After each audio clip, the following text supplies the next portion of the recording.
Hello, good morning. Hope you're all well.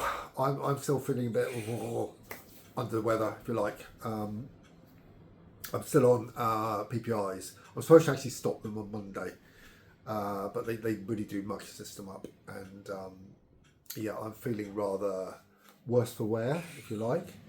I guess most of you know what PPIs do anyway. I'm on pantoprazole, I think it's called, and it kind of lowers the stomach acid, so the gastritis that I've had can actually heal.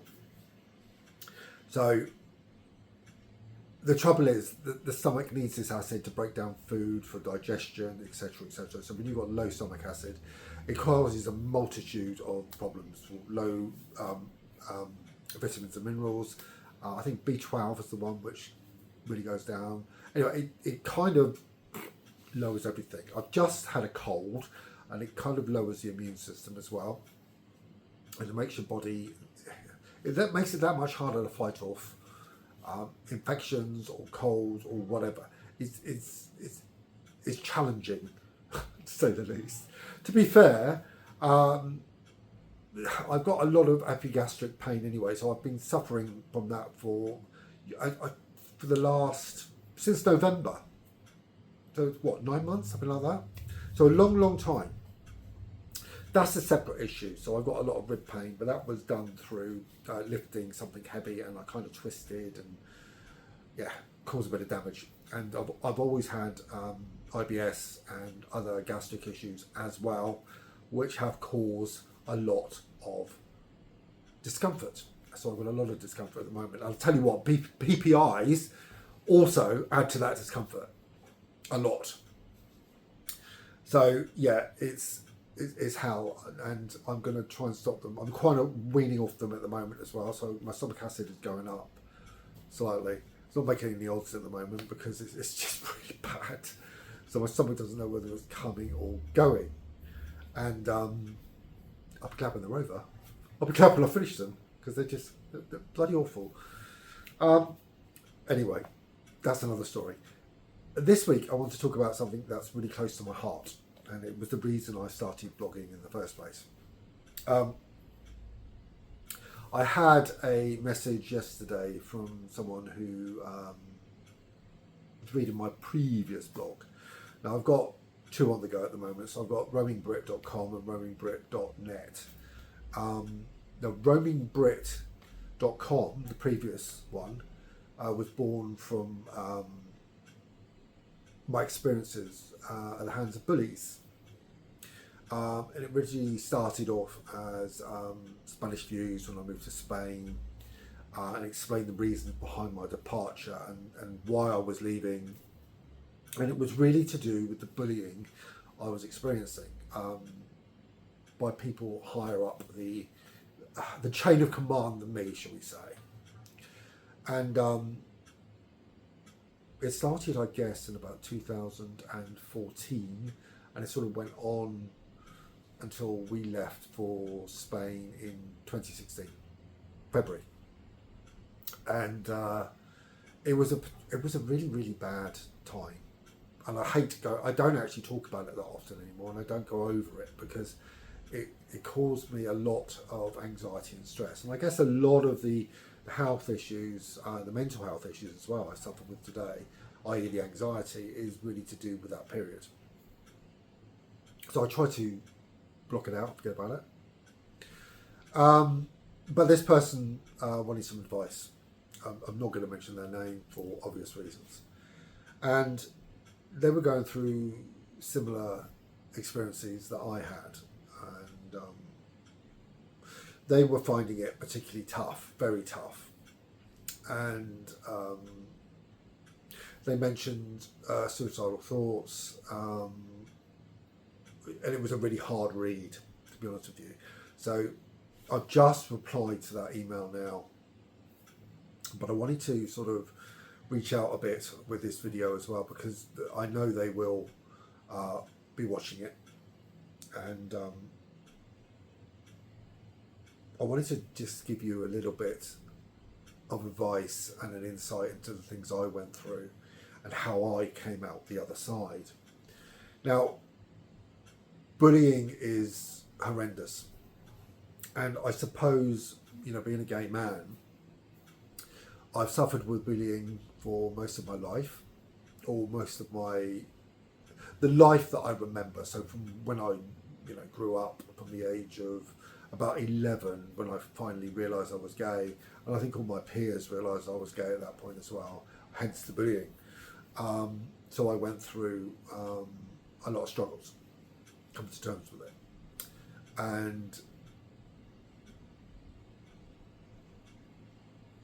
the bad times I put away. I store those bad memories somewhere else. I do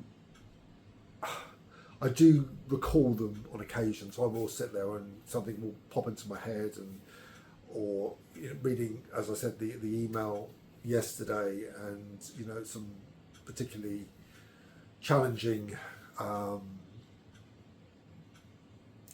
days popped back. Now, when you're being bullied, you think you're alone and you're the only person in the world. It's very difficult to talk to anyone. A bit like me, really. I found it difficult to talk to certainly my parents, but I didn't really have anyone close enough to confide in either. So you kind of carry this around with you, and you don't offload it. I mean, back in my day, Section 28, which prevented me from talking about my sexuality in any shape or form in my later years, created a lot of extra problems as I grew up. So the fact that I could never talk to someone when I was younger, and that kind of spiral to never being able to talk to someone, certainly in official capacity, ever, really. I've never ever been able to sit down and talk with anyone about how I felt. Because as a child, as a teenager, as a young adult, I was horrendously bullied for my sexuality. And that carried on when you look at it right up until the age, in my 40s, when I left for, a new life in Spain, to different degrees. Obviously, that I wasn't bullied incessantly all the time. Many of the people I knew, many of those I grew up with, I guess knew about me, about my sexuality. Some were closer than others, and I did have certainly one good friend who I'm still in contact with, who currently lives in Canada. And like me, he's gay, but he didn't have the same negative experiences that I did. We were different people. I carry anxiety, stress, and negative thoughts around with me quite a lot, and I have done throughout my whole life. And I guess that's me as a person. My friend in Canada, Lee, doesn't. He's very positive. He has this positive outlook, and we do talk on occasion, and he kind of lifts my spirits, and he makes me feel happy, because I haven't seen him in many years. At a time when I probably needed him most, he was leaving for a new life in the west of the UK, and we lost contact. Well, having said that, we did keep in contact. We wrote letters, as you did back then, but he wasn't there. He wasn't close, and he wasn't that confident that I needed, and I never had one at all, never. So it kind of affected my whole life, and like this person I was replying to yesterday, I said you need someone close. You need someone in your life that you can confide in, that doesn't mind listening to what you're going through. There are good people in the world, and I know when you are going through torrid times, you believe everyone is bad, but they're not. There are good people there. So whether it's an official capacity, whether it's a counsellor or a friend, or family, find that person. I really wish I'd had that person in my life who I could have chatted to, but I didn't. And I guess that hurts, and it hurts a lot, because I know that with somebody else's help I could have got through a lot of what I was experiencing. Now this is the difficult bit. One of the questions they asked was about challenging the bully and what should they do. Now, I've dealt with these things in different ways. In the past, I walked away and I never challenged anyone. I hid and I became very introverted. I'm not an introvert, actually, not anymore. Locked myself away, spent a lot of time in my room, didn't speak to anyone, and that's the way I dealt with it. As time went on, especially towards the period I left for Spain, I challenged that person, and I began challenging what was happening. This wasn't right. Did that get me anywhere? No, it didn't. What was happening to me was in an official capacity, and the people I thought would have helped, so whether it be unions or whatever, weren't there. They were on the side of the bully, not my side. The people I thought were there to help me were not. They were there to help the other person. All of the shouting and the screaming that I didn't work at all. I didn't have a voice. I thought I had a voice. I thought I was doing the right thing. I was standing up for myself. I was standing up for my relationship, for my sexuality, for the person I was, but it didn't work. Sounds awful, doesn't it? So it didn't work hiding away. That certainly made it worse.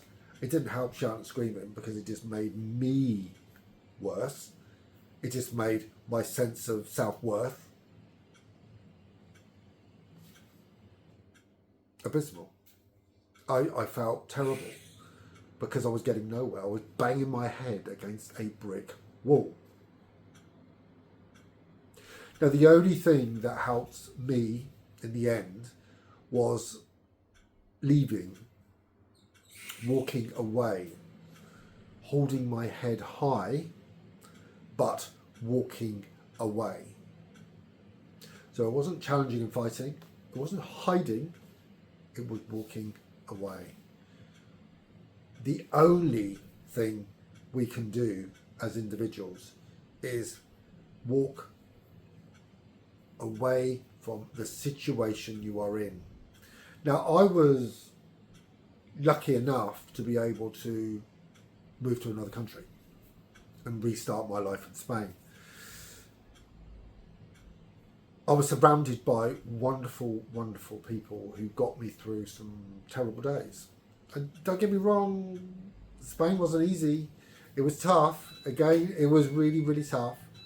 But it got me through some awful, awful dark days. The people there were wonderful. And you can probably hear my washing machine. I do apologise. Because it's just finished. I knew that would happen. But, I can't stop the washing machine. Anyway, the people in Spain got me through some real tough days.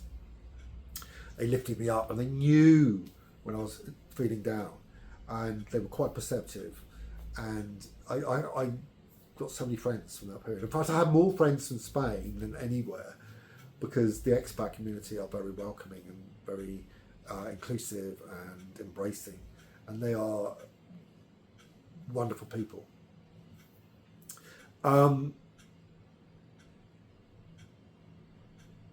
I'd found my acceptance, if you like. Every one of us who lived in Spain were there for many very similar reasons, really. Some of us, like me, I wasn't running away from something. I was literally restarting. I was reflecting and restarting. And Spain was a wonderful, it was a wonderful learning curve. It made me stronger, a lot stronger. And when I got back from Spain and moved back to the UK for a bit, I was very people aware. I was aware of bad people and how to avoid them, really. And it kind of made me a little bit lonely because the lots and lots of people that I had in my life were no longer there. And the reason was I pushed them away because I knew instinctively that something wasn't right. I suddenly had this inbuilt intuition that I never had before. I probably did have it, I just didn't use it. And it made me quite lonely at times. And I'm quite lonely now because I still don't have those close friendships to help me through dark days. And do I miss that? Yes, I do, but I'm very careful about who I invite into my life now because I've had the experiences I had. So I say to this person who sent me the message, be very careful. Be mindful of what you've gone through. Try and get that semblance of intuition that you know you have. Get out of your situation. Walk away from that situation. When you have suicidal thoughts, take yourself away. Talk to someone.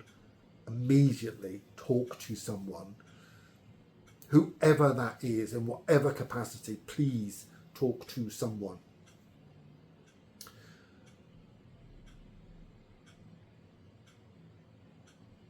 Try and be strong for yourself. No one else, just be strong for yourself. And what you do need to know is you will come out the other side. Everyone comes out the other side. I have come out the other side. I have everything in my life now that I want. I have a husband. I have a beautiful home. I have a new life, a good job, and great memories as well. Good memories. The bad ones, as I said, are there at the back. I don't think about them that often anymore. But you need to walk away. Confronting feels good for a while and you think you're winning and you're succeeding. But it's not a long-term answer because bullies are just that. Once they're finished with you, they'll move on to someone else. In fact, the more you shout and scream, the more they love it, and the more they react, and the more you react, and it just makes the situation worse. Walk away. Just walk away.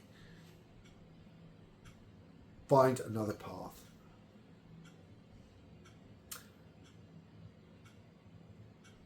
It's quite a hard one for me this week because my whole life since I was age 11, and I suppose a bit younger, has been centred around that spectre of, I like to call it, yes, it's bullying, but it is abuse. And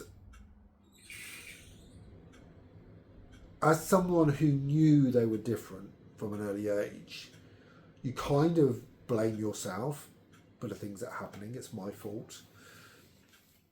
It's not your fault. You went through a tough time. I like to think now it made me stronger. I feel worn out at times. I feel debilitated. I think I could have done so much more with my life.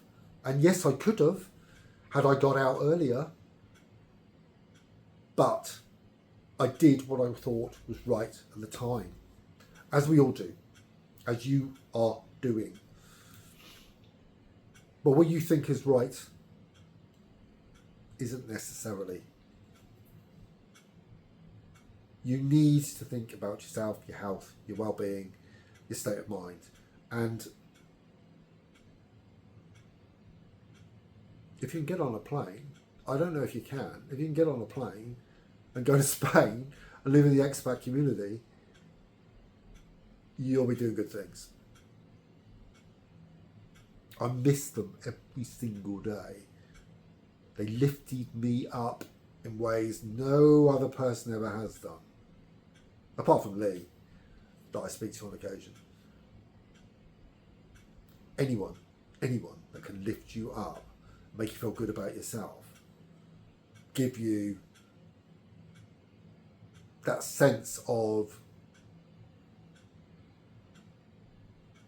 I'm trying to think of the word, the sense of accomplishment, achievement, be positive. Anyone who can do that for you is worth their weight in gold. Choose positivity, reject negativity. Shouting, screaming is negative, positive. It's not running away, it's just going away.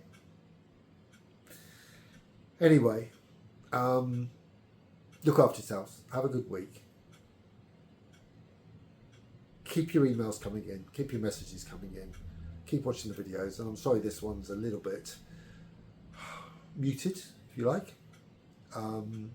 But sometimes you have to say things.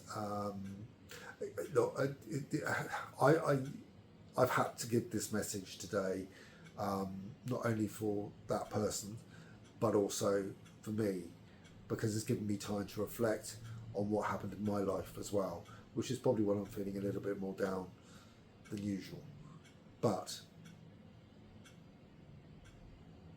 have a good week. Whether you're in the UK, Spain, or here in Australia, and put yourself on a pedestal. You're number one. You are the only person that matters. Ciao.